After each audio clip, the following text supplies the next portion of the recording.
shouted angrily at the empty beach. "Embrace your density and die by my hands, as a disgrace to all monsters." "You really are an idiot, huh?" said Yami's voice, coming from seemingly everywhere. But Yami himself was nowhere to be seen. "I guess since you only saw me fight during the sports festival, you wouldn't understand how I truly fight." Suddenly, an army of Birangels appeared from seemingly nowhere. But in reality, all of them were simply hidden using the illusions of the Mind Weavers. Then behind them all, Yami appeared. Grrrr. Rat. Misery charged forward and punched the closest Birangel. His fist went through the Birangel, killing the ape-like monster. However, not even a second later, 4 creeps bust out of the sand, and spat a handful of beetles out of their mouths, onto Misery's body. The beetles then bit into his skin once more, causing Misery to grit his teeth as he endured a dozen huge bug bites. Raw. Misery once again spun all the bugs off of them, before kicking away one of the Yamis that was charging at him, sending it flying. The sports festival has a set of rules and other things that make it extremely unrealistic towards how actual battles between heroes and villains are, Yami explained, as Misery caved in the Birangel's skull with his fist. Firstly, there is the flat, clear arena. An environment that puts people who use, well, the environment as a weapon, at a disadvantage. As well as hindering things like stealth. Not to mention you're unlikely to win a fight via ring out in a real battle as well. One of the Birangels grabbed Misery from behind, wrapping it in its huge arms, but Misery overpowered it, and freed himself, before punching it right in the chest, sending it flying. But it also left him open to another creep popping out of the sand, and spitting out some more beetles at him. Once again, the beetles bit into him for a few seconds, before Misery flung them off him. Although, that's not to say that this battle didn't come with a few unlikely advantages. Yami continued while Misery fought. 1. Not many villains are stupid enough to walk into a trap. You gave me not only an optimal environment to fight you in but also time to plan and prepare. That was one of the big factors that decided this battle. The other being that since you're so prolific, we've gotten an exact understanding of your quirk. Misery punched away 3 Birangels, sending them flying backward. Their armor was cracked, and they were pretty injured, but unlike the first Birangel, they were still alive. Misery's eyes widened as he saw the creatures get back up. Something's wrong. I shouldn't be having this much trouble. Why are these things getting harder to kill? Suddenly a creep popped out from behind him, and shot out more beetles, that bit into Misery once again. And once again, Misery shook them off, just in time for Beerangel to charge at him, with its fist raised. Misery charged forward, rushing at it and punching it back. However, instead of flying back, it only skidded back. And the damage he did was significantly less than last time. Wait. Those beetles. Misery started to put things together. Looks like you started to understand the situation you're in, Yami told him, crossing his arms. This goes into what I was saying about knowing your quirk. You see, your quirk is a body enhancement type. It increases your speed, durability, and strength. But unlike Kiba or Death Arms, yours is reliant on energy.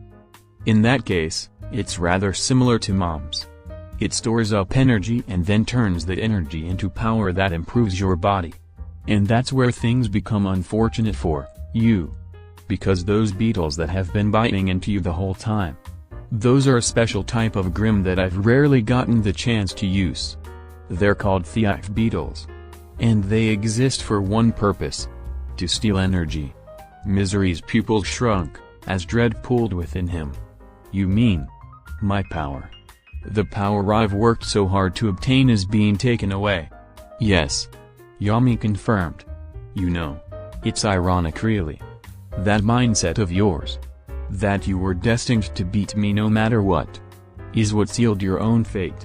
The moment you called me out after destroying that building, you lost. Had you not agreed to walk into my trap, my mother simply would have defeated you. But since you did agree, she doesn't have to waste her time. The moment you stepped onto this beach, I won this fight. I've even been going easy on you. I could have just kept all these Beerangels invisible, and made this fight 10 times harder. But I wanted to show you how much weaker you were getting. How pointless this struggle truly is. And give you one last chance to surrender. Even after all you've done. I don't want to hurt you any more than I have to. For a while, there was silence.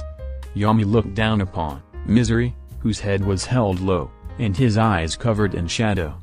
And then, he smiled. Hey he. He. Ah-ha-ha. Ah-ha-ha-ha. Misery laughed like a made man, throwing his head back as he cackled before he looked up at Yami with a mad grin. You fool. I told you, it doesn't matter what you do. Then, the villain grabbed his shoulder and started pulling. This is my rip. Destiny. Misery shouted, as he ripped off his own left arm, and felt another rush of power flow through him, having sacrificed his own limb. Misery crouched forward and lunged past all the Beerangels with his fist forward. You're dead.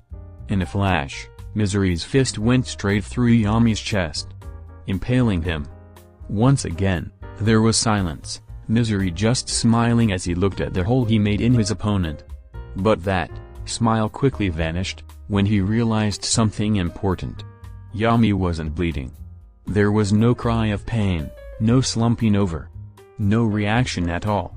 Yami simply looked down at the now one-armed villain, as if nothing was wrong. What?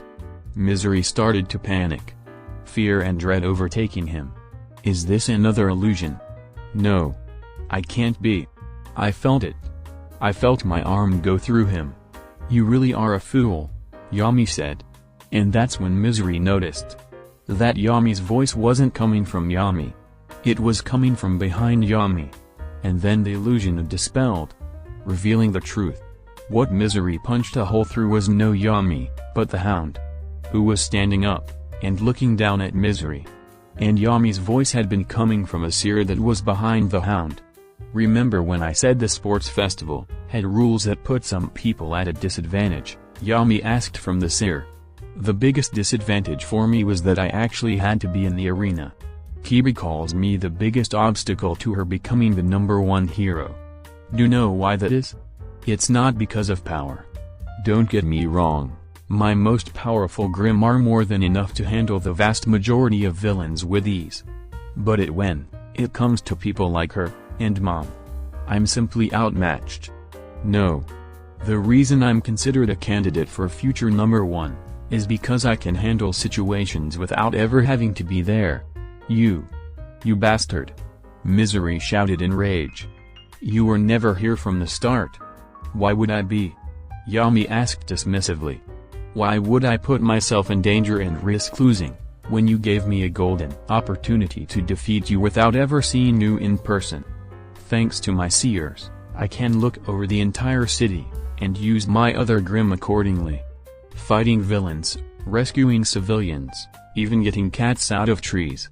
Most heroes can only do at a time, but I can do it all simultaneously, from the comfort of my home. Right now, I'm fighting you, helping clean up the mess you made back at the apartment complex, taking down a gang of low-rank villains, putting out a forest fire, and doing my homework. All at the same time. Why you? Misery felt a wave of pure despair wash over him, as his face portrayed both disbelief as well as utter sorrow. Don't be too upset though. Normally I can't take down villains of your level without devoting my full attention to them. And even then it's a struggle. But since you allowed me to set this trap, I was able to just fly to the beach, set everything up, and then leave. Yami explained. Although you should be proud. I used up a lot of energy to create all these grim. Just to beat you. That's how strong I consider you. But that strength doesn't matter in the face of pure incompetence. Now I said last time was your last chance. But I really mean it now. Give up. Or else. Rah. Misery gave his answer, in the form of pulling his arm out and punching the hound into a wall, cratering it, and smashing the seer that was behind it. So be it. Said Yami's voice from a new location, presumably from a different seer. Finish him. All the Angels behind him turned invisible as the Mind Weavers did their work. Misery turned to face the invisible apes and got ready to fight. He was tired, and the blood loss from his torn-off arm was making him dizzy. But in his mind, destiny would still see him through this battle. He felt a huge fist punch him in the gut, causing him to recoil in pain and spit out blood, but he quickly recovered and punched back, hitting it, but he couldn't see how much damage it did, nor did he have the time to think about it, as another fist struck him in the face, and knocked him to the ground. As he tried to get up, the hound landed on his back, forcing him back down, and then spitting out thief beetles from its mouth onto Misery. Gah! Misery cried out as the beetles bit into him, draining more and more of his power. He tried to move, but he felt the Angels hold down his legs and arm. As he was getting weaker he could no longer fight them off. Yami appeared in front of Misery, in the form of an illusion once again. Let this be a lesson to you. Quirks are tools. Nothing more. Nothing less. And tools, while meant for a specific purpose, can be used however their wielder desires. Our quirks are indeed meant to hurt people. To make us monsters. But, I choose not to let myself become what you are. Instead, I eat despair and turn it into joy. That is the path I chose. As for you? Well, your story ends here. You'll spend the rest of your life in jail cell. Powerless. No. Misery muttered. All emotions but despair and fear having left him, as he started to see black spots in his vision. My destiny. Your destiny is nothing but a justification for you to give in to your urges, Yami said, sharply. Your quirk put you on this path. And you continued to walk it. That was your choice. And that choice has led you here. Goodbye Misery. I hope one day a better therapist than I can fix whatever's wrong with you. And that was the last thing Misery heard, before losing consciousness. Chapter 5, The Battle for All for One Part 1. Breaking news. Announced a female newscaster into the camera urgently. Just a few minutes ago, the villain known as Foresight, no relation to Sir Night-Eye, took over the airwaves, and released this chilling message. Suddenly, the image changed, showing a villain in ninja-like black and white armor and two swords strapped to his back, looking into a camera. And judging by his surroundings he appeared to be on some kind of boat. Greed City of Mujudafu. I am Foresight, leader of the new League of Villains. Foresight said, his voice sounding rough and coarse, implying he was out of his prime for years. You've held the greatest leader known to history, all for one, within the walls of Tartarus, imprisoning him under an entire fortress. Well, no longer. We of the League have been planning, gathering resources, building our strength for years. All for today. You see, we've created a bomb, capable of leveling the entire city. That will go off in 4 hours if All for One is not released. Now I know what you're thinking. The heroes will surely disarm it. Well, we have countermeasures for that. Firstly, you've likely noticed my men have taken hostages all over the city. Forsyth then moved aside, revealing that behind was the head of the HPSC, including her. Forsyth said, "The very head of Hero Society. If you attempt to disarm my bomb in any way, then the hostages will die. And my bomb is guarded by my 2 most elite men. Of course, if I were the heroes, I would likely focus on neither the bomb nor the hostages, but rather the legions of my men that I've sent to wreak havoc upon the city. Should you leave them unchecked, they'll destroy the city before the bomb even goes off. Of course, if you release All for One, all of this will be called off. The bomb will be deactivated, the hostages released, and the villains recalled. You have 3 hours. Think about this, very, very carefully." And the transmission cut off, and the newswoman returned. However, her expression wasn't one of fear, but rather she had on a confident smile. Of course, what the villains don't know is that the heroes were well aware of this plan from the start, having had spies in their organization for quite some time. The people in the areas where the villains were to be deployed have already been evacuated, and the heroes are ready to attack. Stay calm everyone, this will all be over soon. What? Forsyth screamed as he watched the news on his phone, hearing the newswoman say everything about the spies and how the heroes already had a plan of attack. And then he faintly heard the sound of something gooey behind him. Forsyth turned around just in time to see that rather than the tied HPSC board woman, was a blonde teenage girl, completely naked, with a feral grin on her face and a knife in her hand, that was aimed for his chest. The villain quickly jumped back while pulling out one of his swords, and deflecting her attack. Hee. It's funny how you think you're so smart, yet you didn't even notice me sneaking around your little club. The girl giggled, walking over to the edge of the boat. I know you. Forsyth immediately recognized the girl. It was hard not to. Her face, her weapon of choice, and of course her quirk all gave her away. Himiko Toga. Nope. That's Himiko Midoriya to you. Himiko pouted. I hate it when people call me that. It's so annoying. How can you do this? You were a member of the League. Forsyth shouted out in rage and frustration. Do you even know what they did to you? They reset you like a fucking faulty computer. Himiko rolled her eyes. Of course, I know what they did. Although to be fair, it was an accident. An accident they didn't bother to reverse. Forsyth argued, leveling his sword at Himiko.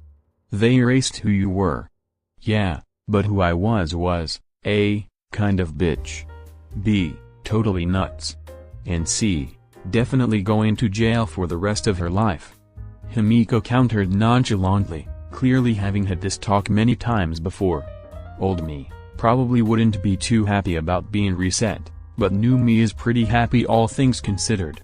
I got to be rich, have a loving family, a good childhood, lots of people that understood me and cared about me, all the blood I could ever want to drink, and most importantly, I'm not in jail. So yeah, pretty good deal all things considered. You make me sick.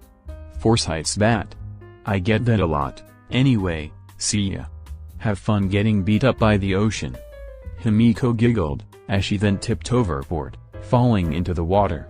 Fighting the ocean. Oh shit. Forsyth's eyes went wide, as he realized who Himiko meant. Suddenly, the water around the ship rose up, and Koda rose up being lifted by the water. Water hose. Forsyth said as he got into a fighting stance. To think they'd send a mere hero student to face me alone. I'm more than enough to deal with you. The only reason you're even leader of this bootleg team is because you're the only one with even half a brain."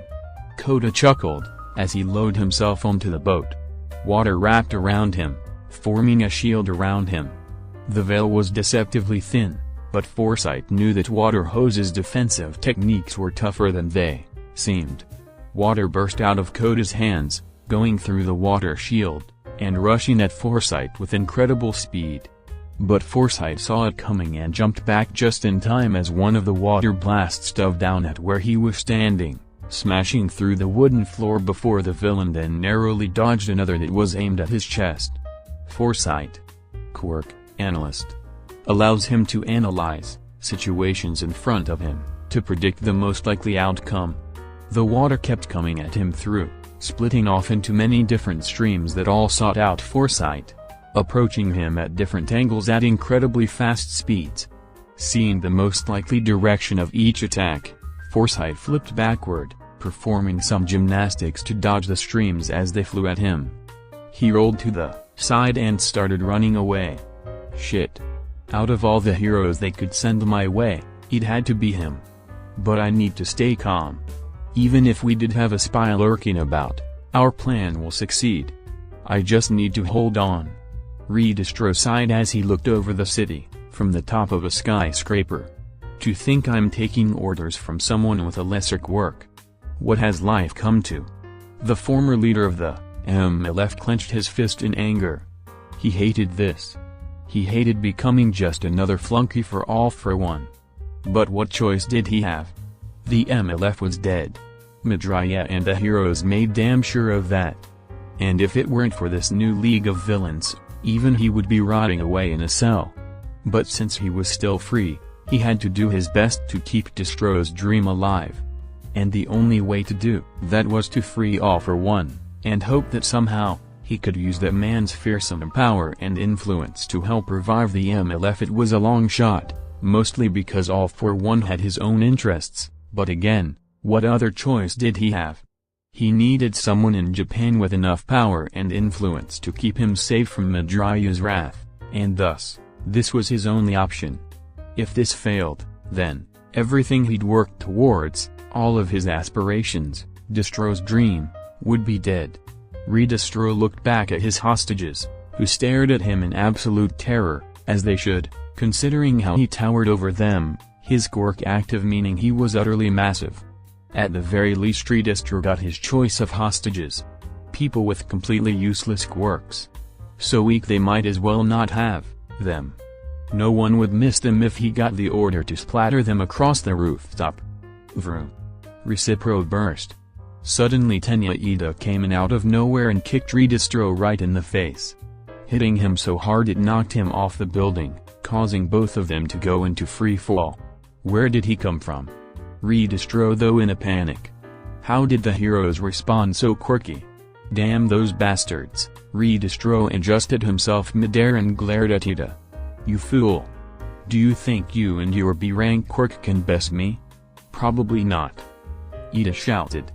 But I'm not your opponent. Suddenly, a grim griffin flew in and caught Ida before flying away with him. As if I'll let you. Redistro stopped mid-sentence, when he noticed a giant silhouette, overshadowing him, getting bigger, and bigger. He looked up and saw Kai coming down on top of him. Crash. Kai slammed into Redistro, and the two hit the ground with such great force, it completely destroyed the street they landed in, and the impact sent shockwaves that destroyed all the surrounding windows and made cracks in the buildings around them. Hello, we haven't met in person before. I'm Kai. Kai Midoriya. Kai introduced himself in a voice that seemed far too friendly for the situation. I know who you are, monster. Redistro spat, as he pulled himself out of the crater Kai put him in, despite having the boy still on top of him. Kai felt himself getting lifted up, and so he flew upwards, flying back a bit, allowing Redistro to pull himself up. You. Redistro glared harshly at Kai. And if looks could kill, Kai would be dead, 100 times over. You and your family took everything from me. Humiliated me. Took away my precious allies. You do realize you blaming us for defending ourselves when you attack us, and then taking you down, after you attacked us, so you would stop attacking us," Kai pointed out, landing back on the ground a good distance away from Redistro. "I'll have your father pay for what he's done. And finally fix the mistake of his birth." Redistro swore, as his body grew even larger. "But first I'll rid the world of a monster that's plagued it for far too long." Rat. The giant hulking monster charged at Kai, lunging at him at insane speeds. Redistro tried to punch Kai's center head, but that just left him open to snatched up in the jaws of his left head. Kai butt down into Redistro, before launching him up into the air, and then using his right head to catch his leg, and then fling him into the ground, hard, kicking up deadly winds that blew away all the dust and rubble that was created from their crash. Redistro recoiled in pain for a moment, but quickly recovered, allowing him to launch himself away from the spot he was laying in, just before Kai stomped on it. "You know, when Mom put you away, a lot of us were really happy," Kai explained to him. "But some others were really upset. They wanted one of us to be the one to take you down." Kai moved forward, his huge, intimidating body looming over the villain that tried so hard to hurt him and his family. "So on behalf of my siblings, I'll be the one to crush you once and for all." Meanwhile, Alzok Park was in absolute chaos. The villain Overgrow had taken over the park, with his quirk that allowed him to control planet life around him. Everyone in the park had been taken hostage and were being held by the trees, the bark having covered their bodies from the neck down. Overgrow himself was watching over them with a cocky grin. The man was rather lanky, and the entire outfit was made of vines and leaves, with a vine headband on his forehead that matched his green hair.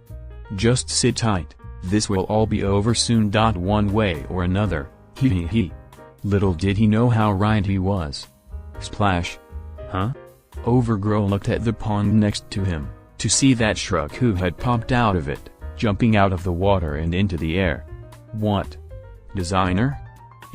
Before he could react, Shraku shot out a web at him, before using it to pick him up in the air, swing him around, and throw him aside. Meanwhile, one of the hostages, a rather plain-looking man, looked around, before smirking.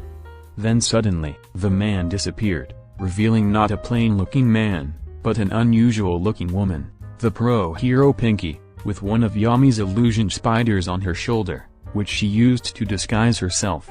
She immediately used her acid, to free herself of her wooden prison, before moving on to do the same to the hostages. "What? How?" Overgrow roared, as he was about to summon more vines from the ground to stop Mina when he realized Shraku was about to shoot another web at him, and instead summoned a tree out of the ground to block her web. "I would focus on me if I were you," Shraku told him, giving him a disgusted look. "That disgusting apparel of yours offends me. There are so many people who make the nature aesthetic work, and yet it looks like you simply threw a bunch of crap you found in a forest on you and called it an outfit." Shraku pulled on the tree she'd hit with her web, ripping it out the ground, before swinging it around to hit Overgrow. Overgrow made some vines come out of the ground to grab the tree before it could hit him. "Damn you, heroes. I'll use you as fertilizer." The villain made vines come out of the ground around Shraku, which attempted to grab her, but the spider girl jumped high into the air to avoid them. "HMPH, I should be thanking you. After we're done saving the city, my clothing will skyrocket in sales. And I'll be able to charge double for pretty much everything," Shraku gloated. The vines flew up to try and grab her while she was in the air, but Shraku webbed the ground behind her, and pulled on it, pulling herself away from the vines. Shraku looked over at Mina and the hostages. Mina had finished freeing them all, and the Mandicores had finally arrived, and Mina was now getting everyone on their backs. Good. Everything was going to plan. Now all she had to do was take down this fool. Meanwhile, in the Jakku hospital lobby, the villain polymorph had taken some of the staff hostage and had them all tied up in the middle of the lobby. This place was once a base of operations for the great Dr. Garaki, one of All for One's greatest allies. Now it's just a shell of its former self. Polymorph lamented. The villain was pretty big. Being almost 10 feet tall, and having an equally huge and muscular physique, which was on display at all times, as he wore only a pair of military combo pants, boots, and absolutely no shirt. Suddenly the villain's earpiece came online. The heroes are onto us. Kill the hostages. Got it. Polymorph said as he activated his quirk, turning his body to metal. Polymorph. Quirk, Polymorph. Allows him to transform his body into any material that he touches. When boosted by trigger, it allows him to transform into any material he's touched recently. Each material has different properties and can give him different abilities. The villain was about to turn around and start doing as he was ordered. But suddenly, he heard the door open. Huh? Polymorph turned his head back at the door and saw it was flapping shut. But there was no trace of anyone around. Or at least no one in front of him. Crash. Suddenly, he was tackled out of the room, through the door, and into the hallway itself. Polymorph tried to elbow whatever was holding him, but he hit nothing. And suddenly the grip around him disappeared. Who did that? Polymorph said, looking around him. Then suddenly, Ken's ghost freak appeared in front of him. Boo. Rah. Polymorph tried to punch Ken, but the fist just went through him as Ken turned intangible.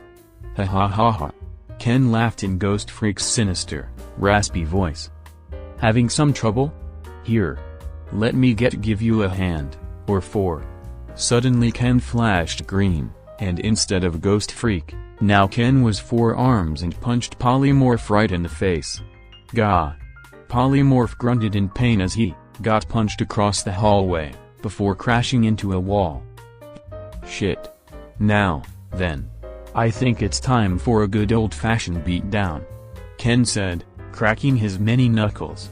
Grrrr. Polymorph changed into rubber, and launched his fist at Ken, extending his rubber arm at Ken to try and punch him in the face. Ken just tilted his head to the side, dodging the fist, before, after another flash of green, he turned into Heat Blast, and touched Polymorph's extended arm. Ag. Polymorph cried in pain as his arm got burned. He quickly recalled his arm and clutched it. The scent of burning rubber emitted from it. I ask you to surrender, but I already know how this fight is going to go, Ken said, as he ignited a fireball in his hand. In a warehouse at the city's harbor, was the villain known as Frightening Bolt. The villain may have looked a little silly with his bright yellow jumpsuit and black visor, but his quirk was no joke. Not only was he able to shoot bolts of lightning, but he could curve those bolts, controlling them as they flew through the air. Many said with the right training he could be a lightning version of Endeavor. However, as of right now, he only had one thought on his mind. And it wasn't the massive plan he was involved with, rather man, I should have eaten something. It was his extremely empty stomach. For whatever reason, he just hadn't eaten anything today, and he doesn't know why. At the time, he'd figured he just didn't have time. But looking back, he doesn't know why he thought that because he had plenty of time. And now he was kicking himself because he felt like he was about to pass out. I better hope this wraps up quickly. The villain muttered to himself. The heroes have got us. Kill the hostages. Foresight ordered through his earpiece. Oh shit. Better do this quick. Can't fight off heroes like this. The villain said, turning to the hostages with lighting sparking in his hands. Without a moment of hesitation, the villain shot a massive bolt of lightning at the hostages. However, the hostage closest to the villain, a man with blue hair and gills, stood up and took the bolt. The huge bolt, which should have hit the whole group of hostages, was instead entirely absorbed into the one hostage. When the light from the bolt died down, instead of the guild man that was there before, standing there was Denki Kaminari. Charge Bolt. Frightening Bolt shouted out in surprise and panic. How the villain stopped when he noticed the now dead Mindweaver, which must have been responsible for Kaminari's disguise. It had been fried by the lightning, but so had the ropes that were binding the hero. You look surprised to see me. Don't you know? Whenever a villain is causing trouble, a hero will show up and stop them. Kaminari said, giving him a smirk. Shit. Frighting Bolt cursed, as he took a battle stance. Sorry bud, you won't be fighting me, Kaminari told him. I'm just here in case you decide to go off script. Instead, we're gonna let the kids get some experience, while you're delirious from hunger. How did you know about Bolt was cut off when suddenly a ball of fire crashed down through the roof. The fire faded, revealing Netsu, floating above the ground. Alright. Netsu said, cracking his knuckles. I don't like having to fight someone while they're starving. But I'm gonna have to take you down regardless. Sorry man. Alright, everyone. Shouted the villain Accelerate, to an army of villains, in the streets of the city. Let's fuck some shit up. Accelerate was to lead the rampaging villain, seeing as his quirk was perfect for causing as much damage as quickly as possible. Normally, Accelerate's quirk would simply make him very fast. However, thanks to Trigger, he now had another ability. That being, the more he ran, the more energy he built up, and he could unleash that energy on his opponents, in the form of a powerful blow, giving him both great speed and strength. The man wore a white jumpsuit and blue goggles that almost made him look like a pro hero if it weren't for his black tongue that signified the use of Trigger. Flying above them was the second man in charge, a man in a high-tech suit of armor. Jetstream. Many would think that the jetpack on his back was simply part of his armor, but really, it was part of his body, his quirk. Jetstream. Quirk, Jetstream. Allows the user to fly at incredible speeds through the air, with a jetpack attached to his back. Today, we free all for one. Accelerate shouted, pumping up the crowd. Yeah! Screamed the villains. Today, we finally end this new golden age of heroes. Accelerate continued. Yeah! Today we all go to jail. Shouted a feminine voice out of nowhere. Yeah! The villains screamed before they realized what they just heard, and then they all gave each other confused looks. Huh? Who said that? Accelerate shouted, looking for the source of the voice, which from what they heard was right in front of them, even though no one appeared to be there. At least that's what it looked like. Suddenly, Kiba, and an army of various Grimm behind her.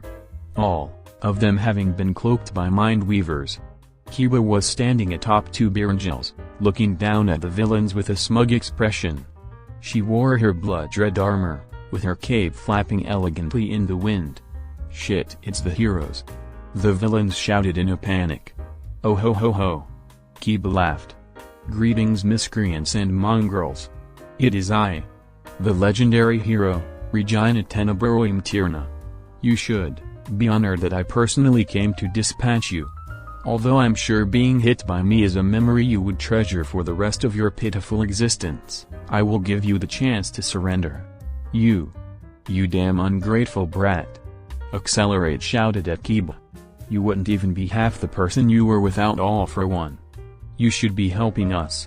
Oh yes, I'm so grateful to the immortal evil overlord who tried to kill my family, for kidnapping me, experimenting on my body without my consent, erasing my memories, and trying to turn me into a living weapon for him, Kiba said bitterly, glaring down at the villains. Now, if you're done with your bad jokes, I will repeat myself this once. Surrender now or... Oh silly me. I nearly forgot. You're not going to surrender. I already know how this battle ends. Why am I even wasting my time? Grimm, seize them all. The Grimm charged forward towards the villains, and the villains rushed to meet them, beginning a one-sided battle, as the Grimm outnumbered them 5-1. Shit. Jetstream. You need to take out Grim Reaper or we'll never be able to do a damn thing. Accelerate shouted up at the flying villain. He should be on a building, 10 miles south of here. It's massive and he sticks out like a sore thumb. Got it? Jetstream said, before flying away in that direction, moving so fast no Grimm could ever hope to catch him.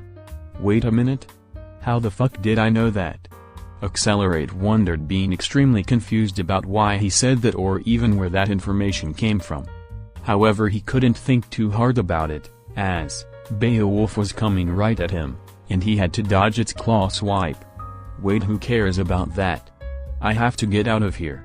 And with that, Accelerate fled the battle in a panic, moving past the dense crowd of Grimm and running along the empty streets of the city.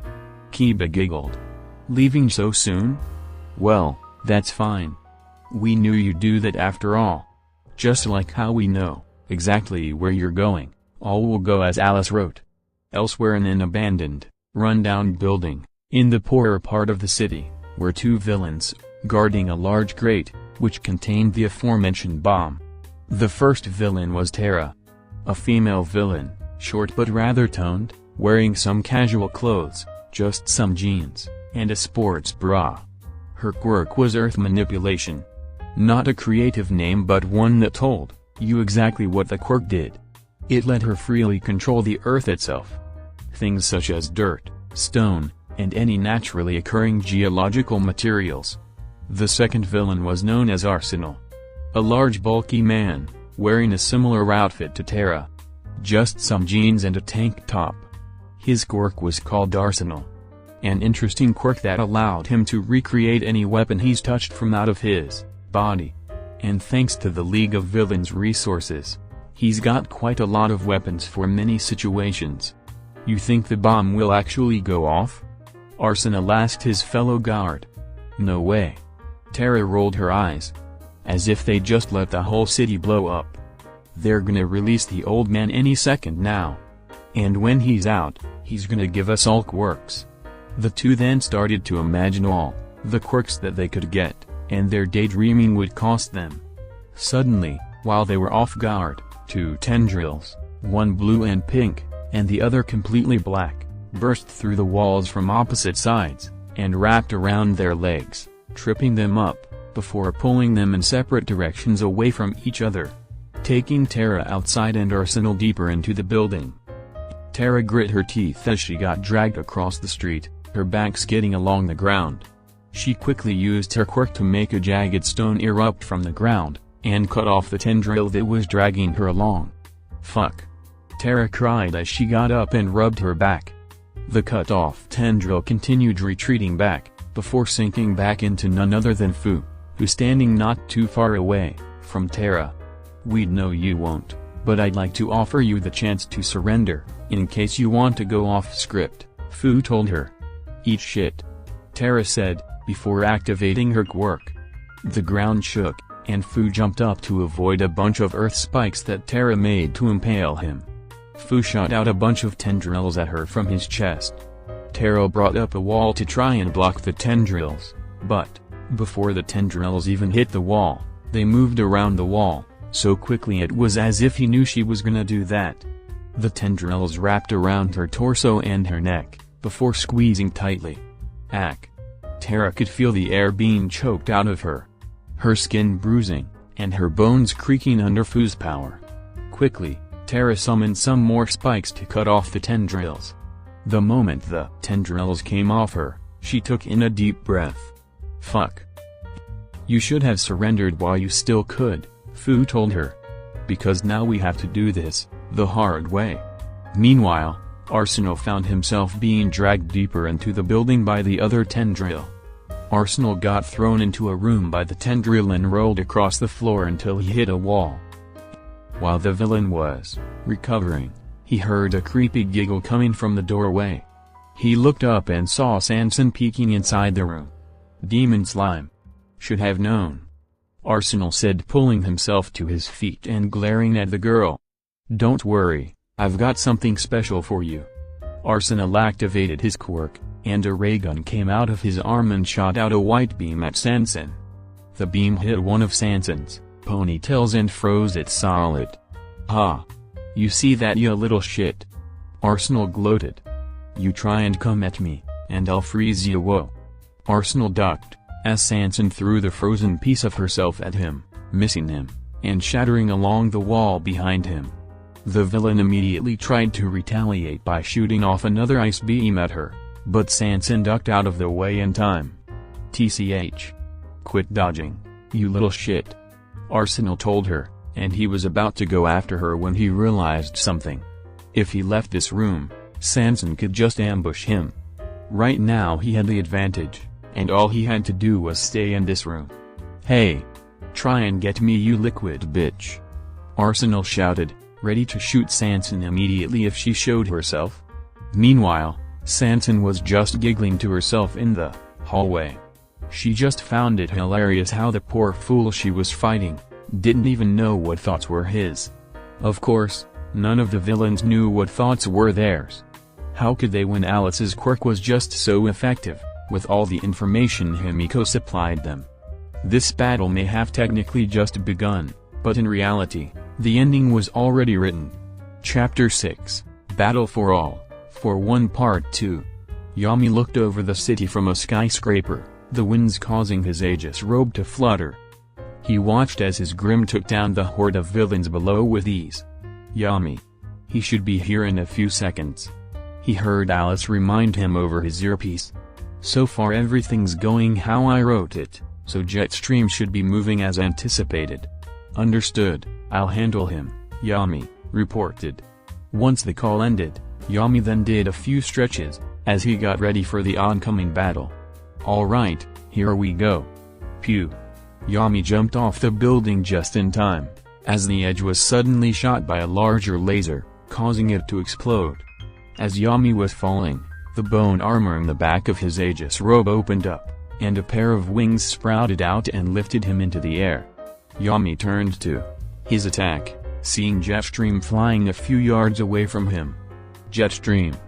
I'm surprised you know who I am, Jetstream said, pointing the laser cannon that was equipped on his arm at Yami. Onslaught Hero, GRMM Repair. AKA the bane of all low-level villains. And mid-level villains. Yami corrected him. Only high-level villains are able to handle my Grim after all. And if I recall correctly, you're a mid-level villain. True as that may be, I've gotten myself a bit of help, Jetstream said, gesturing to his suit. Like it? Island equipment. Increases my status quite a bit, don't you think? Congratulations. You're a third-rate villain, with first-rate equipment. So I'd say that puts you at a second-rate. Yami told him stoically. Now, I know this is pointless since I already know how this is going to play out, but if you want to surrender, now is your only chance. Not a chance. Jetstream said, getting ready to attack. Shame, Yami said, before snapping his fingers. Suddenly, the air behind Yami shifted, and the illusion faded away, revealing a wyvern and 2 hounds, that had been hidden by mind weavers. Rah! The wyvern roared, as it unleashed hundreds of ravagers from its back. Well. Shit. Jetstream said, as the Grim flew at him. Alzok Park looked more like a garden at this point. Massive vines eclipsed the ground. The only spot of the park that remained untouched by the vines, was the spot that Overgrow was standing on. Ha! Overgrow once again manipulated vines to try and smash Shruku, who jumped from vine to vine, dodging all of his attacks with ease. Shruku yawned. Aren't you getting tired of this? Cocky little ack. Overgrow suddenly felt something bite his leg. What was Overgrow looked down, and his face paled at what he saw. Spiders. Hundreds of spiders. Overgrow screamed as the spiders crawled up his legs, and started biting him, injecting him with their venom. Well, it looks like this battle is over, Shruku said, taking a moment to fix her hair. Get them off. Get them off. Overgrow begged as he tried to shake off the spiders, screaming like he was being impaled. Oh, stop being a baby. Shruku rolled her eyes. The venom my little minions are injecting into your veins will just paralyze you. By now you should be feeling numb, and you should lose all motor control in about now. On cue, Overgrow fell to the ground, completely unable to move his body. There we go. Shruku pressed down on her earpiece. Overgrow's down. Good work, Alice told her. The police will be arriving soon to clean up. Be on standby, for now, in case anything goes off script. Understood. Shuraku responded.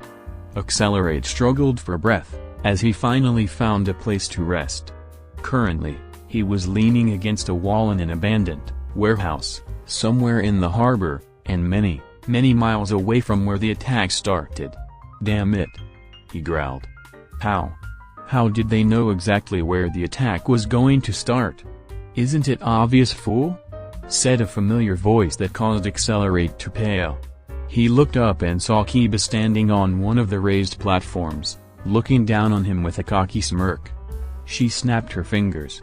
And suddenly, all of the doors, windows, and anything that could be used as an exit, was sealed off by a metal shutter. What? How? Accelerate looked around frantically, trying to see if there was an exit available, but there wasn't. Not one. When did you have time to prepare this? There's no way you could have known I was gonna be here? Kiba cackled. Oh, it is so much fun watching her victims squirm in confusion. However, the time for games has come to end. You have nowhere to run. Nowhere to hide. Now, little nuisance, it's time to face the queen. Throom. Kiba jumped off the platform, landing on the factory floor, with a loud, intimidating sound that resonated throughout the whole warehouse. How long do you think you can last? Kiba asked menacingly. Grrr. Accelerate gathered his resolve, and ran at Kiba. As Accelerate attempted to punch her in the face, Kiba just moved her head, causing the punch to miss, and allowing her to knee him in the stomach. Ag! Accelerate cried out in pain and staggered back, clutching his stomach, as he tried desperately to keep his lunge down. Kiba shook her head. A shameful attempt. Try again. Accelerate ran at Kiba, only to swerve and run around her, getting behind her, before running back at her, to try and punch her in the back of the head. Only for Kiba to raise her hand, and catch his punch without even looking at him. No. No. Shit. Shit. Shit. Accelerate tried to pull away, but it was no use. Kiba held his hand tightly, keeping him from moving at all. Kiba then pushed him in front of her and grabbed his other arm. Well, as amusing as watching you fail has been, I'm afraid that your audience with the queen has ended. Slam. Kiba then headbutted Accelerate, knocking him out cold. The enhanced girl then released the villain, allowing him to fall to the ground. Accelerate is down, Kiba said into her earpiece. He was about as much fun as I expected. Good work, Kiba, Alice responded. Stay on standby in case something goes wrong. Kiba pouted. Surely there is somewhere else where my skills can utilize? Having someone as powerful as I on standby would be a waste. What if I assisted Mother in her fight? Okako specifically requested that you not do that. Alice reminded her. And you can't get involved with any of the major fights. That would disrupt the script, and jeopardize the mission. Kiba sighed, pouting heavily. Americans. All work and no play. If you're that bored, then go play with some of the no-name villains, Alice told her in an exasperated tone. If anything happens, I'll inform you. Fine, Kiba said, before stretching a bit. This whole event just feels so underwhelming. I'm not even being given a chance to use Mass Immune. Believe me. Hinata gave me so much grief when she heard that. Alice groaned. Now if you excuse me, I need to get back to monitoring the event. Arsenal was really pissed off. He'd been in this room for what felt like forever, and that acid girl was teasing him to hell and back. She'd pop herself in the doorway for a second, and he'd shoot at her. She'd dodge, go out of sight, and then do it again. It was very annoying, to say the least. Grrr. Just let me freeze you. You bitch. Arsenal shouted in rage. End this. Okay. He heard Sanson say. And then he felt something sweep his feet from under him. Because while Sanson was keeping him occupied, the frozen piece of herself that she had thrown at him, melted and reformed behind him. That piece rushed forwards, grabbing Arsenal's feet and dragging him out of the room. And the moment he got out of the room, Sanson, who had turned into a giant hammer, smashed into his head, knocking him out almost instantly. Night-night. Sanson giggled. Karkum. Kum. Kum. Frightening bolt was shooting out lightning at Netsu, bolt after bolt, but Netsu just flew around and dodged them. The villain tried to curve the bolts midair, but due to his hunger, his aim was off, causing the bolts to miss by a long shot. You know, I kinda wish I could fight you when you're not starving. Netsu sighed, before giving a shrug. Oh well, Kaminari should have gotten everyone to a safe distance by now, so guess it's time to end this. Netsu then clenched his fists, and tensed his body, as he got ready for a big attack. Frightening Bolt got ready to attack, but then his sight got really blurry, and his head just hurt so much. Wait. Why does it feel like I'm about to pass out? He wondered to himself. I'm just a little hungry, why do I feel like this? Maybe I should just give in. No. What the hell am I thinking? While the villain was distracted by his own thoughts and some thoughts that weren't his, Netsu finished charging his attack, and he was engulfed in an orb of fire. Inferno Drive. Stage 1. Hell's Gate. Netsu shouted. Fwoom. The orb of fire exploded, and the entire power plant was quickly engulfed in a massive inferno. All Frightening Bolt saw before he passed out was a wall of flames. Gah. Pa. Ag. Redistro panted heavily, trying to get as much air into his lungs as possible. His body was almost as beaten as the area he and Kai were fighting in. All the smaller buildings had been utterly destroyed, and the larger ones had collapsed and fallen into the cracked and decimated streets. It looked less like two people had been fighting here, and more like this was an active war zone. Although no matter how you looked at it, Redistro was losing. Hard. How? How dare you? Redistro roared at Kai. You stupid monster, all you are is a destroyer. A thing like you can only kill, trample, annihilate. I am a leader. A creator. A builder of futures.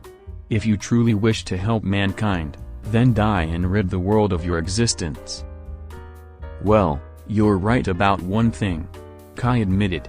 I can't really create anything. I don't have arms. And it's hard to even take a walk through the city without destroying something. I am only really good at destroying. But that's not a bad thing. Some things need to be destroyed in order for better things to flourish. Like weeds. And just because you want to build something, doesn't mean what you build is going to be good. That future of yours, it's a selfish and greedy one. One where people are judged on things they can't control. And treated like they're less than human. That future must be destroyed at all costs. And that's what I'm here for. Kai raised his foot up high and then brought it down hard, destroying the street entirely, and causing a small earthquake. Redistro jumped up at Kai, avoiding the shockwave as he went to attack. Kai pointed his left head at Redistro and spat out his green acidic blood from his mouth at him. Redistro screamed in pain, as the acid hit him, burning his skin and muscles. Kai then used his right head to grab Redistro and slammed him to the ground. Slam. Slam. Slam. Slam. With Redistro on the ground, Kai stomped on him for good measure half a dozen times, before stopping. He picked up his foot and looked at the villain, who lay unconscious in a crater. Well. Looks like that's futures, been destroyed. Kai smiled. Smash. Polymorphy flew back a dozen feet, as four arms cracked them across the face, which was currently made of tungsten. The battle had been taken out of the hospital and into the streets of the city. Well then, I think we've been doing this for long enough, Ken said, cracking his neck, before he shifted forms, turning to Blitzwolfer. Let's see you adapt to this. Ken launched a massive sonic scream at Polymorph. The attack was so big it took up the entire street. Polymorph's metal body started to vibrate, shaking rapidly, and he began to feel sick.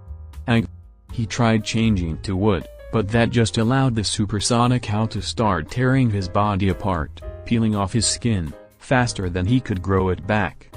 And of course, none of his transformations helped not make his ears bleed profusely. Polymorph screamed in agony before the pain became too much, and he passed out. Once Ken saw that the villain went limp, he ceased his attack. After waiting a few moments to make sure the villain didn't get back up, Ken turned back to normal. Polymorph's down. Smuck didn't even land a hit on me, Ken said into his earpiece. Well, considering that what I wrote would happen, that's not a surprise, Alice responded. Alright, go on standby in case anything goes wrong. Got it. How's Sis's progress? Ken asked. She finished a while ago, Alice told him. Don't worry about her. Alright, I'll go take a nap or something, Ken said nonchalantly. This should all end soon anyway. Pew. Pew. Pew. Jetstream flew through the air at high speeds, dodging the Ravagers, the Hound's fire breath, and the Wyvern's lunges while shooting back at them. One of the Hounds flew at Jetstream and attempted to shoot another stream of fire from its mouth, but Jetstream shot it in the mouth with his laser cannon, shooting it through its brain, and killing it. Those cannons are as powerful as they said they were. Island really is amazing. Yami thought as he saw Jetstream charge his cannon, and fire a big blast straight through the head of his Wyvern, killing it, before headshotting the other Hound. But even the most powerful of weapons are useless if used by an idiot. With the two big threats gone, Jetstream turned to Yami, as the Ravagers approached him. Deciding to try and end this here, Jetstream flew at Yami as fast as possible, getting right in his face in no time. Jetstream shoved his cannon right up to Yami's face, ready to fire it. And then the illusion faded. As it turns out, Yami had left the battlefield while Jetstream was distracted. So instead of shoving his cannon in Yami's face, he ended up shoving his arm in the mouth of a Cephalon that was already charging its beam. Jetstream had less than a second to realize his mistake before he got hit with a point-blank eclectic beam. Shoom. Yami watched from on top of the building, as the villain was engulfed in the attack. Once the attack ended, he saw the villain's burned body fall towards the ground, and snapped his fingers. Griffins that had been waiting inside the building flew out and caught Jetstream, before flying him towards an ambulance. Jetstream is down, Yami reported. Taking him a hospital now. Good work. We're almost done here, Alice told him. Just waiting for Fu. I'm pretty much done here. Fu chimed in over comms. Back with Fu, the street he and Terra had been fighting in was an absolute mess. A combination of stone, flesh, dirt, and blood was absolutely everywhere. Rocks covered in blood stuck up through the street, like bloody spears. And in the center of it all, were Fu and Terra. Terra was on her last legs, scratches, cuts, and bruises covered her body from head to toe, and she was struggling for breath as she backed away from Fu. Fu, on the other hand, was completely fine. She's not going to last much longer, Fu spoke into his earpiece. A minute at most. Damn it. Damn you. Terra roared. She knew she couldn't win. No matter how many times she impaled him, cut him half, or even crushed him, he'd just keep regenerating. She needed to call for backup. Terra pressed down on her own earpiece and contacted Foresight. Boss, I'm being overwhelmed here. The bomb's in danger, we need help. Foresight got the message from Terra, as ran through the boat, avoiding water daggers that Kota shot at him. Damn it. Accelerate. Go to the bomb's location. Foresight ordered, however when he got no response, he figured Accelerate was taken down. Damn it, anyone who's still conscious and active respond. Overgrow. Redistro. Frightening Bolt. Arsenal. Polymorph. Jetstream. Respond. But no one did. Shit, is it just us? He heard Terra panic. Fuck, how did I... Terra. Terra respond. Foresight demanded, but Terra didn't respond, as Fu finally took her out. Fuck. Foresight responded as he turned around to face Kota. You idiots. Do you think just because you took out all my men that means you've won? Kinda, yeah, Kota smirked at him confidently. Well, think again. Forsyth took out his detonator and uncapped the button. "Even if we lose, we'll make sure that you don't win. Kiss this, city goodbye." He pressed the button to activate the bomb. And nothing happened. A few seconds later, still nothing. A couple minutes later, nothing. Koda laughed, as he saw Forsyth's eyes widen in shock and dread. "Did you really think we'd let you put a bomb in the middle of the city? That's actually hilarious. That thing's been disarmed for a while, dude. We had Nara sneak onto it in that gray matter form of hers. Ever since you put it in the crate, she's been working to turn that thing off. It was never really a threat. You."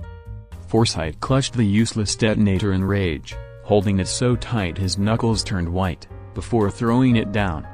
"We still have one more thing." "One more, you mean Gigantomachia?" Koda asked confidently. "Dude, where do you think your Avatee's been, this whole time?" "What? I thought that she was on vacation in the States," Forsyth said, before quickly coming to a realization. Damn it, that was another damn trick. She, along with pretty much every other top hero in Japan, has been fighting him off in that hidden location, Koda said sarcastically. "We're just waiting for confirmation that Mika is in orbit." "I repeat. Mika is in orbit," Alice said over the comms. "I repeat.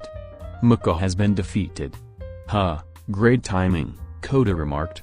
"If you're curious, your backup plan is currently suffocating in space." No, Forsyth said in a tone of pure despair.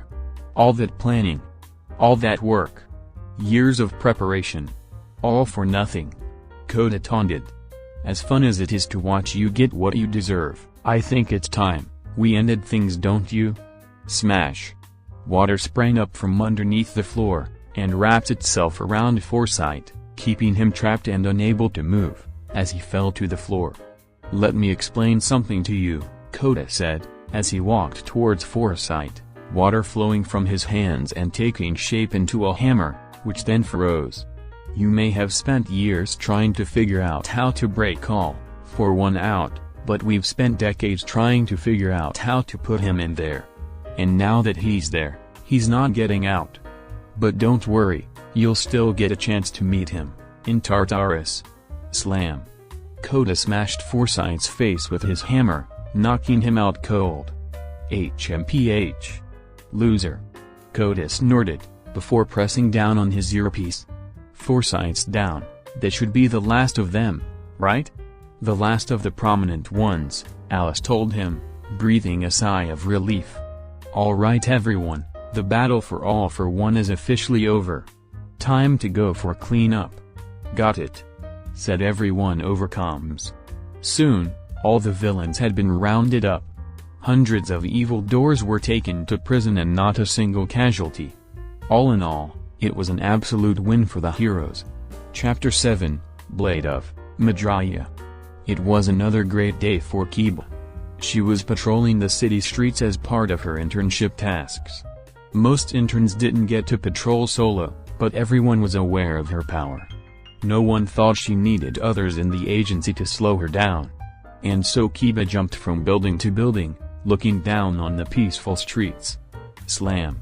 Until something slammed into her from behind and smashed her right onto the street, so hard that she and whatever hit her skid through them, destroying them and knocking away whatever cars happened to be on the road as well as completely totaling the road.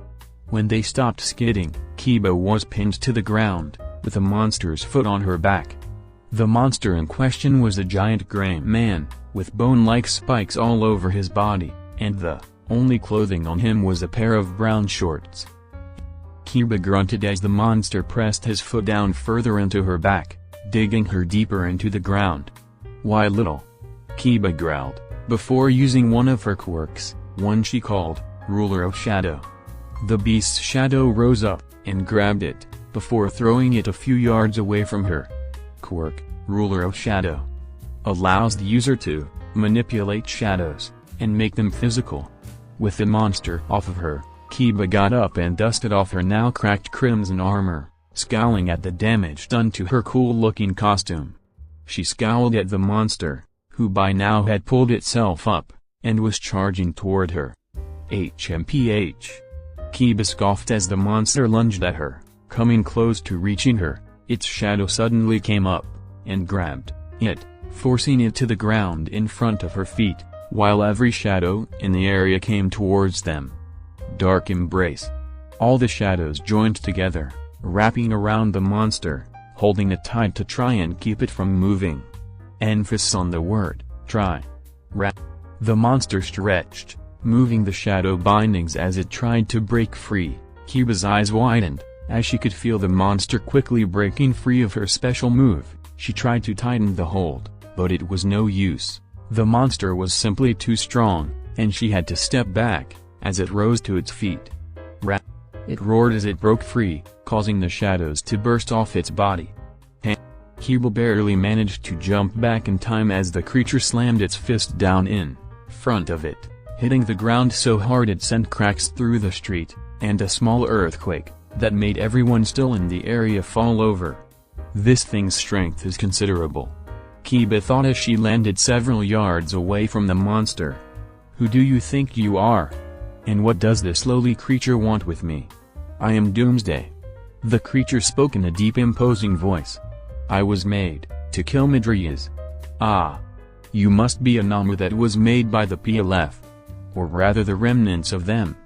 To think that group would still be around despite caretakers' efforts to stamp them out. Kiba spat. Truly that lot is like cockroaches.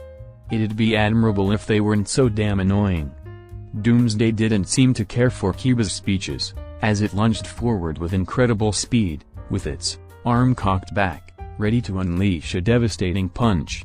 Kiba rushed forward and met his fist with her own. Whoosh! Their fists impacted each other, making a massive shockwave that further destroyed the street they were in, kicked up a massive wind that knocked even more surrounding people down, made cracks in the surrounding buildings, and shattered every window nearby. Kiba skidded back a few feet, with eyes wide in shock and fear. Her hand hurt. Not for long, her regeneration quirk quickly healed any damage done to her hand and arm. But damage was done. This thing was as strong, no. Even stronger than her at her max. Shit, Kiba swore, as Doomsday charged at her again. This is going to get messy. I need to get it away from the people. Kiba jumped up into the air, avoiding a devastating punch, while the back of her armor opened up, to allow a set of bat-like wings to burst from her back. You want me, monster? You'll have to be fast enough to catch me. Kiba shouted at it, before flying away, as fast she can. Doomsday jumped after her, trying to catch her, but Kiba skillfully dodged its grab. A woman screamed, as Doomsday came falling to the ground. About to land on her, when her shadow rose up and pulled her out of the way. The two kept going, Kiba flying away, avoiding Doomsday's attempts to grab her while using Ruler of Shadows to save people from getting hurt in their high-speed chase. Quickly, they reached the harbor, and Kiba started flying over the water. Doomsday ran after her, running atop the water with its incredible speed. After a few minutes of chasing, it jumped at her again, trying to grab her foot, but Kiba once again evaded, causing Doomsday to go flying up above her and in front of her. Only for it to shift its body around, and kick the air so hard, it launched itself at Kiba, tackling her into the water. Splash! Doomsday held on to Kiba, who struggled to try and escape his grip, as they descended deeper and deeper into the sea. Kiba couldn't break his hold. Doomsday was stronger than her at her max, and she had already lost some power from that chase earlier. It almost seemed hopeless, as they went deeper and deeper into the water, while Doomsday tried to drown her to death. However, Kiba hadn't just led him here because it was away from civilians. Because the deeper you go underwater, the less light there was. And less light meant more shadows. The sea shook, and Doomsday looked down, to see a mass of pure darkness moving toward them. As if the darkness of the sea swallowed them, it pulled at Doomsday's grip, and Kiba started to struggle against it as well. Finally, Kiba managed to open Doomsday's arms wide enough, to allow the darkness to pull her out of its hold. Now free, Kiba pulled herself out, of the darkness and used it to try and hold Doomsday once more. And while she did that, she also swam to a nearby island and made it to shore. Kiba gasped, as she finally got some air into her lungs, and retracted her now wet wings. She stayed there, her knees and hands in the sand, both trying to get as much air in her lungs as possible, and focusing on keeping Doomsday contained.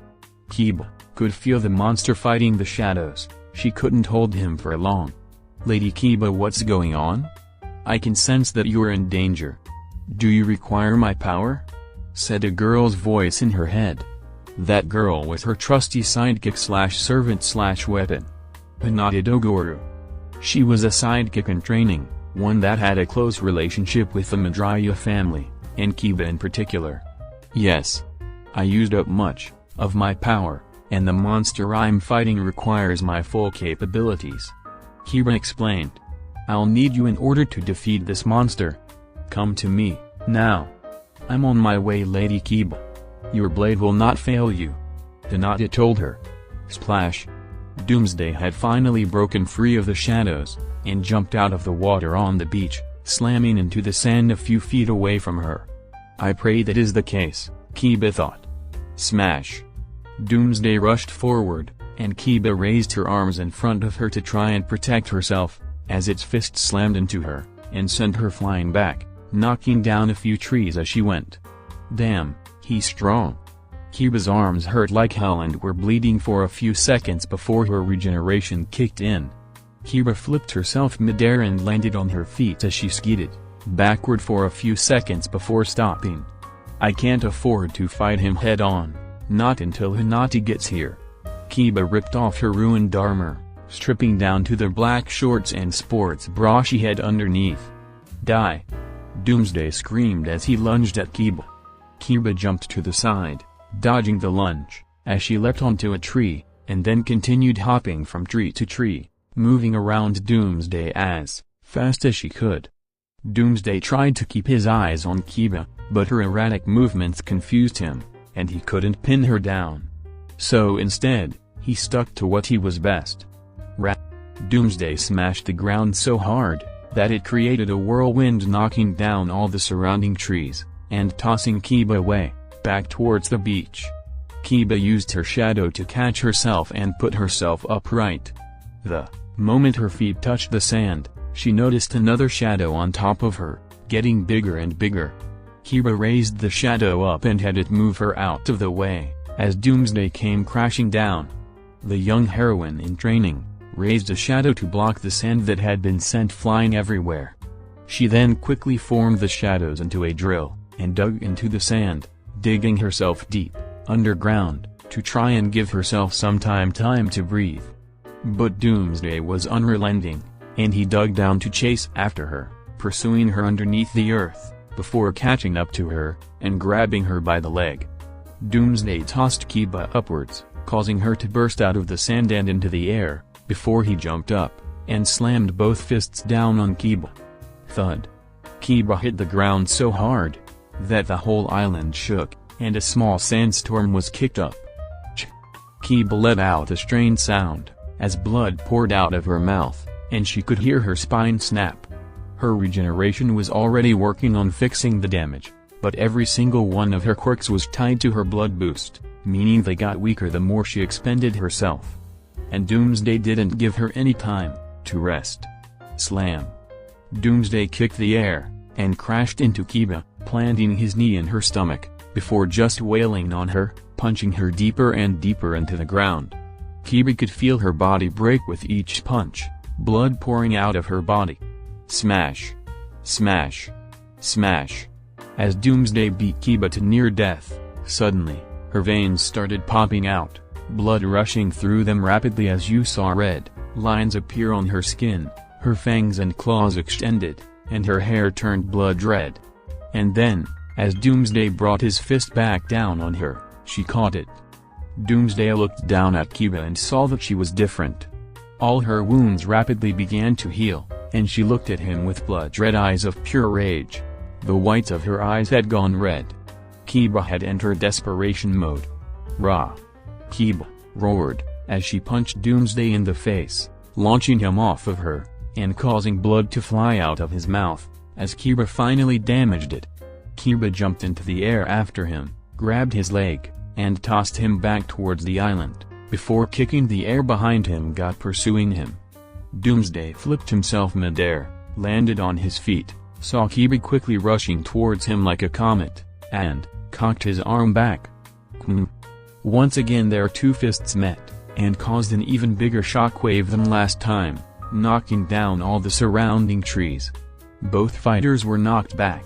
Doomsday was skidding back on the heels of his feet, and Kiba was sent flying back, flipping mid-air, and landing on her feet. Die! Die! Die! Kiba screamed with pure rage, her wings coming back out, as she flew back towards Doomsday at top speed. Doomsday moved to counter-punch, but suddenly every shadow in the area rose up, and grabbed at him, forming into hands that clawed at his flesh, holding him in place long enough for Kiba to punch him in the chest. Ag!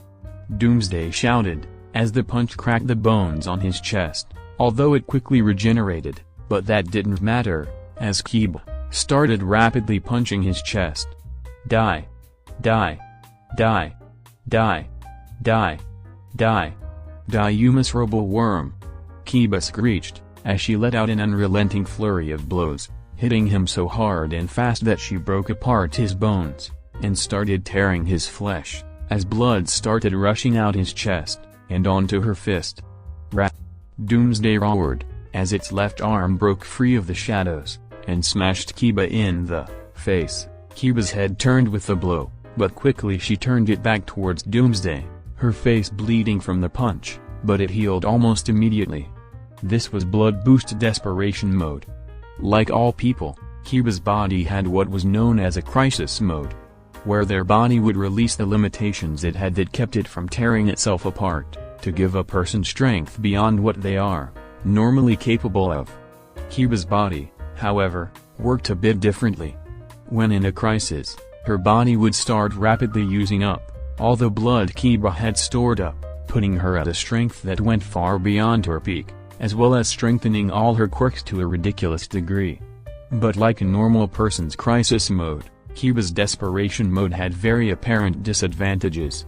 Namely, it used up a lot of the blood that Kiba needed to live, in a very short amount of time, meaning that not only was the form short-lived if Kiba didn't intake more blood while in it, and would be left in a helpless state afterward. It also had a big effect on Kiba's mental state, making her almost feral, as well as boosting her aggression significantly. Rat! Kiba screamed, as she tore off Doomsday's chest, armor, and clawed at his flesh, before sinking her teeth into his regenerating flesh, trying to suck as much blood out of him as possible.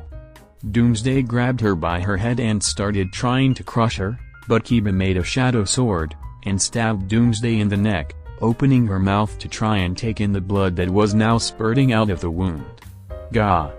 Doomsday roared, before he threw Kiba away, his wounds quickly healing afterward. Kiba flapped her wings, stopping herself in the air before rising up. She put the sword over her mouth, before dissipating it, causing the blood that was on it to fall into her mouth. More. More. I will have your blood. Kiba raised her hand upward, and the island shook. A mass of shadows rose from the depths of the sea around them and flew up into the sky behind Kiba. One small shadow flew down into Kiba's hand as it turned into the spear, while the rest of the giant shadow broke up into thousands of small blades. Die! Eclipse Rain! Kiba screamed as she slammed her arm down, and the blades rushed down at Doomsday. As the blades came down on him, Doomsday tried to punch them all away, smashing many of them, but a few managed to hit him, creating small cuts and slashes in his skin, that almost immediately healed. Kiba herself came flying down and stabbed her spear right into his eye. Rah! Doomsday roared in pain as Kiba dug the spear deeper and deeper into his head. Perish!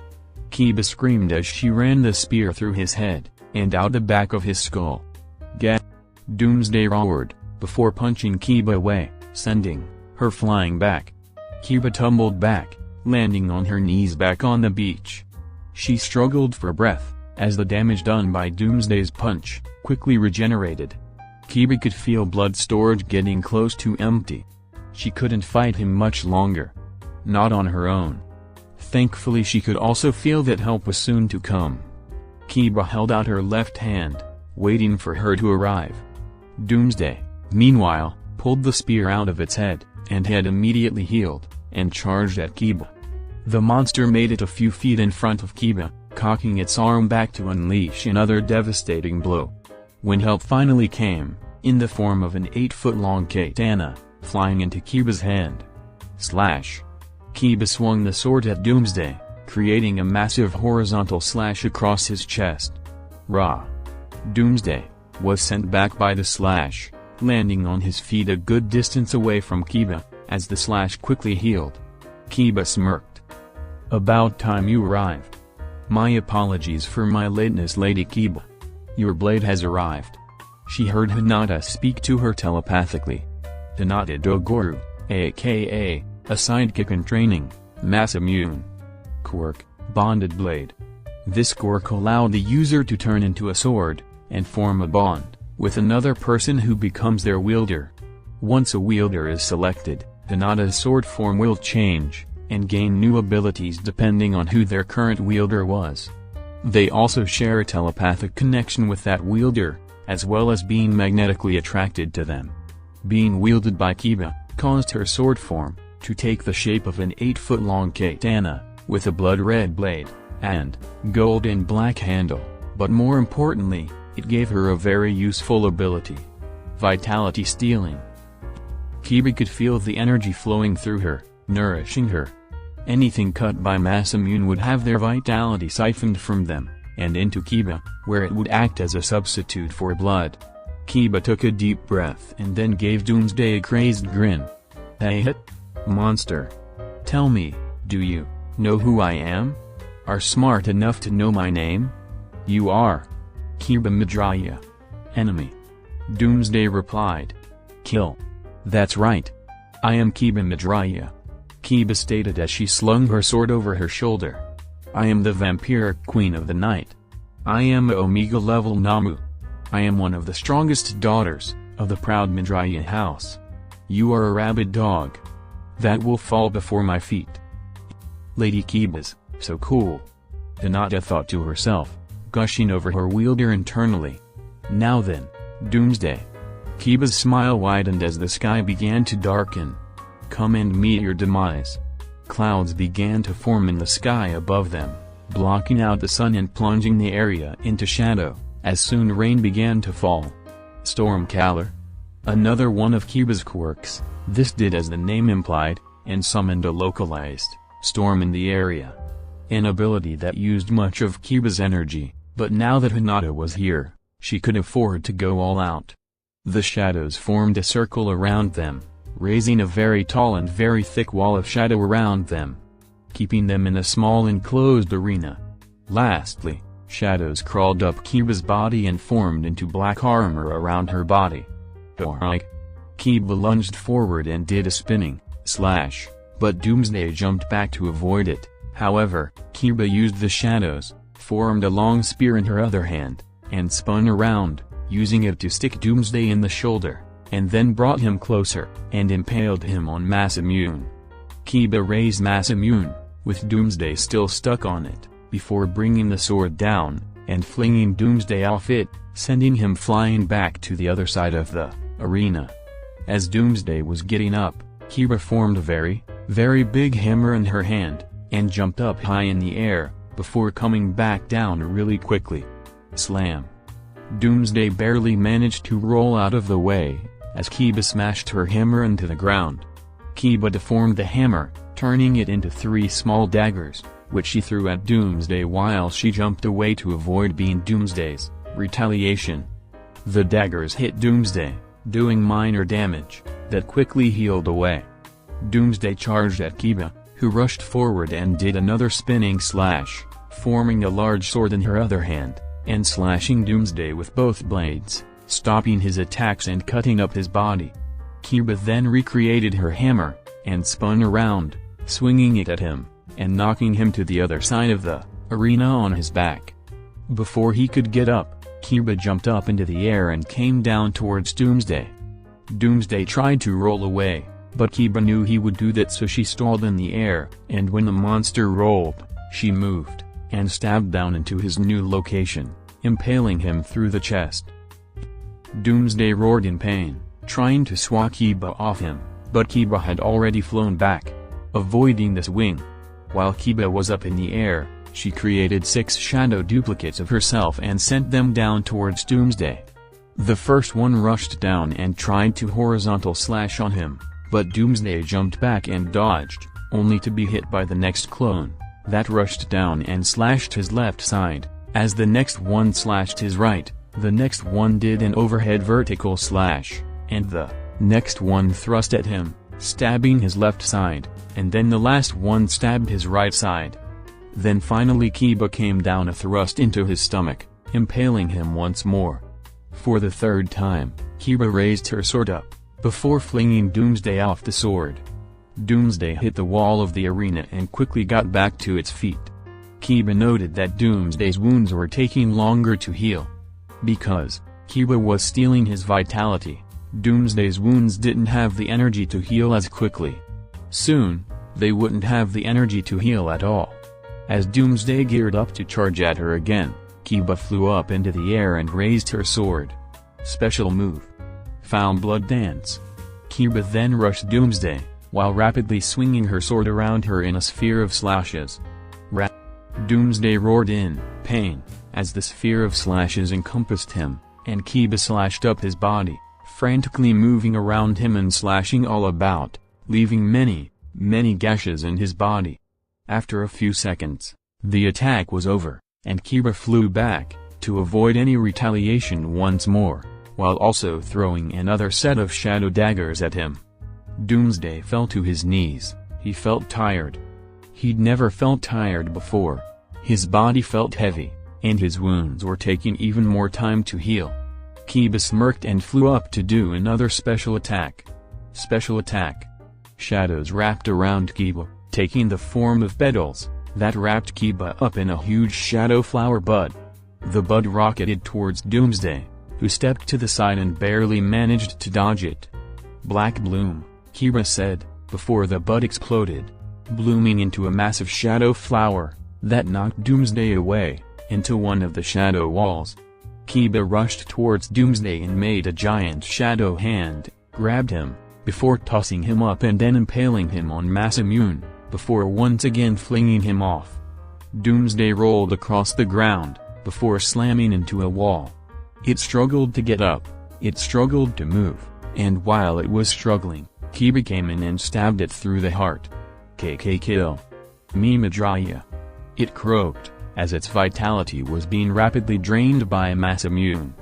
Its wounds healed slower and slower, and Kiba could see what little life the beast had, drained from its eyes. When will those fools learn? Kiba growled, as she dug Masamune deeper into the monster's heart. The world they longed for will never come to pass. I will put these foolish ambitions to rest. Doomsday went limp, and it finally died, as its body had no more energy left to give. Kiba waited half a minute, keeping an eye on it to make sure it was truly dead, before finally, letting herself relax. The shadow arena and armor dissipated, and the skies returned to normal. You have won, Lady Kiba, to the surprise of no one. Hinata said as Kiba thrust her into the ground. Kiba didn't waste any time, before she started ripping Doomsday's body open, and began drinking as much blood as she could. Even if Hinata's vitality stealing would keep her from losing power, she still felt so hungry, and so she proceeded to tear the body apart, drinking from its veins and heart. By the time the other heroes arrived, they would find Kyodon unconscious and back to normal, and a mess of body parts thrown around the beach. Author's note: okay, want to establish something. The canonicity of this fic chapters is questionable. Because of the nature of this fic, my ideas change, and as such, things change about this story. This is why Kiba had different quirks here from the ones listed in the first chapter of this story, because I changed my mind about the quirks I wanted Kiba to have in the future. This kind of changing of canon won't happen in the main story, Just this one. Now as for Hinata, I'll explain more about her in the main fic, when she eventually makes her appearance. Lastly, you may have noticed that Kiba's fighting style here was a bit similar to some bosses in Elden Ring. And that was on purpose. I specifically modeled Kiba's fighting style after two. Specifically, I modeled her mostly off Morga, with her construct weapons and such, while giving her some stuff for Melnia. For example, the foul blood dance is just the waterfowl dance. And if you don't know, that's the attack everyone hates and that keeps claiming she'd be easy without. The black blossom is just the Scarlet Ionia. If you don't know, that's the attack that killed you at the start of Phase 2. And she uses the phantom spirits as well. Why did I do this? Because I thought it was cool, and I can imagine Kiba modeling her fighting style of video game bosses. Okay, so far there is only 7 chapters, so that's the end.